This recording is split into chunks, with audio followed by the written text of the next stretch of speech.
Delhi high court के जज यशवंत वर्मा, उनके घर कैश मिलने का रहस्य अभी भी बरकरार है। इसी बीच सुप्रीम कोर्ट में एक याचिका डाली गई जिसमें जस्टिस वर्मा के खिलाफ एफआईआर दर्ज करने की मांग की गई है। दूसरी तरफ इलाहाबाद हाईकोर्ट बार एसोसिएशन का एक प्रतिनिधि मंडल केंद्रीय कानून मंत्री से मिला और सूत्रों के मुताबिक आज ये प्रतिनिधि मंडल सीजेआई से मुलाकात कर सकता है।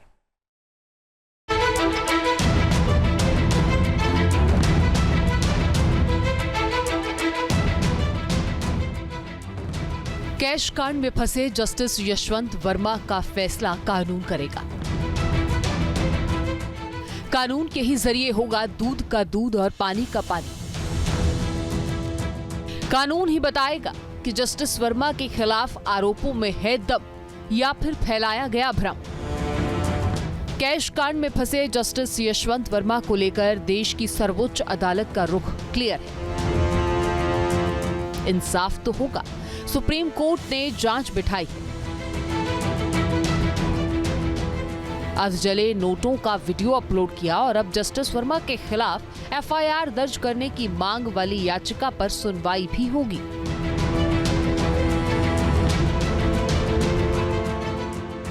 वकील मैथ्यूज जे नेंदुपरा ने सुप्रीम कोर्ट में एक याचिका डाली थी। याचिका में जस्टिस वर्मा के खिलाफ एफआईआर दर्ज करने की मांग की गई। सन 1991 के वीरास्वामी फैसले में की गई टिप्पणी को रद्द करने की भी मांग की गई है।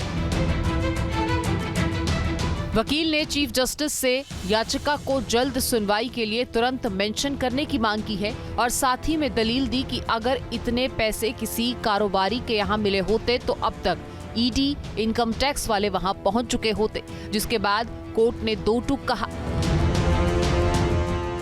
याचिका की लिस्टिंग हो जाएगी, रजिस्ट्री से पता भी चल जाएगा। जज साहब का फैसला कानून करेगा। जस्टिस यशवंत वर्मा की मुश्किलें सिर्फ इतनी ही नहीं है। जस्टिस वर्मा इन हाउस जांच समिति के सामने पेश होंगे। कमेटी जस्टिस वर्मा के घर पर मिले अधजले नोटों के बारे में पूछताछ करेगी और इसके लिए जस्टिस वर्मा ने भी अपनी तैयारी शुरू कर दी है। सीनियर वकीलों से मुलाकात की ताकि इन हाउस जांच समिति के लिए अपना फाइनल जवाब तैयार कर सकें। सूत्रों की माने तो जस्टिस वर्मा ने जिन सीनियर वकीलों से मुलाकात की उनमें एडवोकेट सिद्धार्थ अग्रवाल, अरुंधति काटजू, तारा नरूला, स्तुति गुर्जर जैसे दिग्गज वकील शामिल हैं। अब जस्टिस वर्मा ने जो है वो लीगल सलाह लेनी भी शुरू कर दी है, क्योंकि लगातार जिस तरीके से ये इंक्वायरी आगे बढ़ रही है, ये पूरी जांच आगे बढ़ रही है, उसको देखते हुए जो खुद जस्टिस वर्मा हैं वो अब कमेटी के सामने कभी भी पेश हो सकते हैं। तो इसलिए कमेटी के सवालों जवाबों को लेकर बुधवार शाम उन्होंने एक अपने जो लीगल पैनल है उसके साथ मुलाकात की और जो अपने जवाब और लिखित जवाब तैयार करने की बात भी जो है सूत्र कह रहे हैं कि वो अपना लिखित जवाब भी दे सकते हैं। साथ ही साथ जो सवाल उनसे पूछे जाएंगे उसका जवाब देने के लिए भी वो तैयार हैं, क्योंकि जस्टिस वर्मा पहले ही स्पष्ट कर चुके हैं कि उनका इस मामले में कुछ लेना देना नहीं है। माना जा रहा है कि जांच कमेटी के सामने उनकी पेशी इसी हफ्ते हो सकती है। तो वहीं दूसरी तरफ Allahabad high court bar association justice Verma के खिलाफ लगातार मुखर है। बार एसोसिएशन का एक प्रतिनिधि मंडल केंद्रीय कानून मंत्री अर्जुन राम मेघवाल से मिला और उन्हें वकीलों की हड़ताल के बारे में जानकारी दी। इस दौरान प्रतिनिधि मंडल ने सवाल उठाया, देश की न्यायपालिका बड़ी या फिर संविधान? संविधान बड़ा है या न्यायपालिका बड़ी? मांग क्या है? एफआईआर होनी चाहिए, कार्रवाई होनी चाहिए। एफआईआर इमीडिएटली होनी चाहिए, जैसे एक कॉमन मैन के खिलाफ होती है वैसे। और जल्दी सुनवाई के लिए सुप्रीम कोर्ट ने इनकार कर दिया। मैंने आपसे बताया ना, ये क्या बातें बता रहा है, ये क्या मतलब है इसका? एक किसी व्यक्ति पब्लिक सर्वेंट पे एफआईआर होती है, उसको मौका नहीं दिया जाता कि वो बताए कि गलत है क्या सही, वो तुरंत जेल में जाता है। एफआईआर होती है। एफआईआर का मतलब क्या है?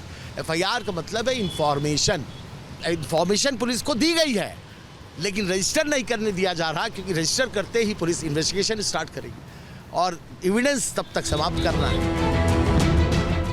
दूसरी तरफ संसद में भी इस मुद्दे को लेकर खासी गहमागहमी चल रही है। इसी सिलसिले में बीजेपी के राष्ट्रीय अध्यक्ष जेपी नड्डा एक्टिव हैं। जस्टिस यशवंत वर्मा से जुड़े कैश कांड के बाद एक बार फिर से कार्यपालिका और न्यायपालिका में अधिकारों को लेकर बहस छिड़ गई है। सरकार इसी पर आम सहमति बनाने की कोशिश कर रही है, लेकिन इस बीच सबसे बड़ा सवाल ये कि जस्टिस वर्मा के घर पर मिला कैश किसका था, क्योंकि सोशल मीडिया पर कई नामों की चर्चा हो रही है। Team news nation. News nation अब व्हाट्सएप पर खबरों की ताजा अपडेट के लिए न्यूज़ नेशन के इस QR कोड को स्कैन करें।